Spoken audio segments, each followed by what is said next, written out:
Good morning. It's Mark Bossard, producer of the Pawlik Automotive podcast. We're here with Mr. Bernie Pawlik of Pawlik Automotive in Vancouver, Vancouver's best auto service experience, 19-time winners of best auto repair in Vancouver as voted by their customers. And we're talking cars. How are you doing, Bernie? Doing very well. So today's victim is a 2009 Toyota Highlander with a brake backing plate issue. What was happening with this Toyota? So this vehicle, our clients were concerned there was a squeaking noise. It kind of intermittent, but coming from the rear of the vehicle somewhere. That was their primary concern, but it's kind of a rotational squeaking noise. So when we looked at it, we found it looked like the noise was coming from the back brake area. And what else did you find? Well, so we did a brake inspection, what we found when we took everything apart was a lot of rust on the brake backing plate. In fact, the right rear backing plate was so badly rusted it was starting to disintegrate. And when that happens, the rotors, parking brake shoes, things start to rub in ways that they're not meant to rub. So that was causing the squeaking sounds. Okay, why would that happen? Basically, the backing plates, it's rust. So this vehicle is from back eastern U.S., where they use a lot of road salt. I'll just get into some pictures right here so we can have a better idea what's going on. But yeah, it's road salt. So here's our Highlander. As far as road salt, you never guess on the outside the vehicle looks in good shape. And I have to say, auto manufacturers really have done a great job over the last couple of decades making the cars out of good quality metal. Because back in especially the 70s and 80s, a lot of cars, especially some Japanese cars, were really bad.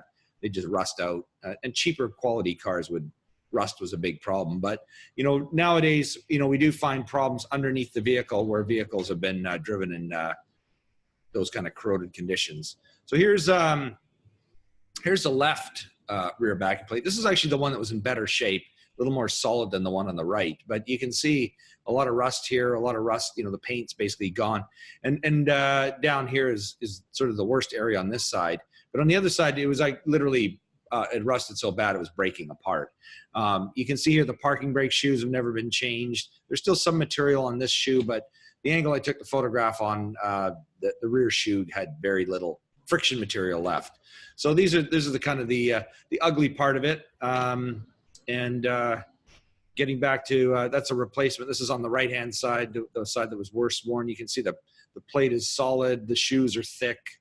And there's a final picture. That's the brakes back together. New rotor, new pads, new rotor. The calipers were actually still in good shape, so we were able to clean and lubricate them and make all that work.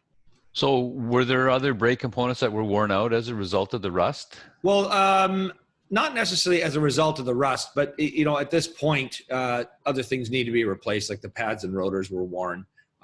Rotors tend to take the brunt. Especially in salty climates, rotors tend to get damaged really quickly. The surfaces rust because it's bare metal, and they heat and cool, and with salt they start to rust pretty badly. So, around driving around this kind of climate where we use very little road salt, they can tend to last a long time. But in saltier climates, they go pretty fast. Well, actually, let's be specific. In climates where they get a lot more snow.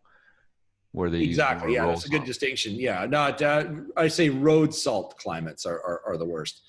But actually, interestingly enough, if you live near the coast where there's a lot of wind, and sea spray, that can actually have a pretty bad effect on your vehicle too. So we do see some vehicles that have damage from that. So you have to be a little cautious if you live somewhere where by a windy coastline. You almost have to treat your vehicle almost like you would in driving it in road salt kind of conditions. So what can you do to alleviate or kind of take some preventative actions to when they're in an area where there's a lot of road salt or it's just basically a salty climate? Well, the best thing to do is flush the undercarriage of your vehicle as frequently as possible. And that's always easier said than done, especially if you live somewhere where the temperatures remain sub-zero for maybe a month or two on end, and you're basically just left with having the roads, the salty grime under the vehicle. It may not be possible, but where it is possible, flush underneath the vehicle as much as you can, because that will prevent this kind of thing happening. And that's really getting a hose into the back of the brakes. It's getting it underneath the vehicle, spraying all over the place, because this is where the salt sits and starts corroding things like brake lines and fuel lines and brake backing plates, thin sheet metal kind of pieces. So that's the best preventive thing you can do if possible. I also had a client once from Montreal where they use a lot of road salt, and she told me he had an older Volvo. I said, it's surprising how little rust there was in this car. It was like a 10-year-old Volvo. And she said, the secret, what I've done is I never when it's road salt season and cold out, I never put the vehicle in a heated garage. It always stays outside. So, it stays cold all the time. I thought that was a pretty smart idea. So, something you might want to take on if you live in such a climate. You don't get the privilege of getting into a warm car in the morning, but at least your car will last longer, which is probably a good thing. And the joys of scraping your windshields. Yes, yeah. There's all sorts of other things there. But, preventing, once you bring a car, it's got salt on it and moisture, a nice warm climate, the salt just starts, eating at the metal, and, the chemical reaction takes place. Chemical reaction. It's having a good time. So how are Toyota Highlanders for reliability? Well, they're awesome. Yeah, really good, nice little SUV, smaller size, very reliable. Not much bad I can say about them. They really, do the maintenance. They'll last a long, long time.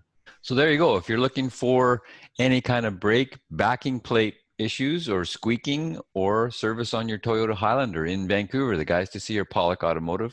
You can reach them at 604-327-7112 to book your appointment. You have to call and book ahead. They're busy. Or check out the website, pawlikautomotive.com. We've got hundreds of articles and videos on there over the last 8 years. As well, our YouTube channel, Pawlik Auto Repair. Again, hundreds, literally. Getting close to 1,000 actually on there, and all makes and models and types of problems and repairs. And of course, thank you for watching the podcast, and thank you, Bernie. Thanks, Mark, and thank you for watching.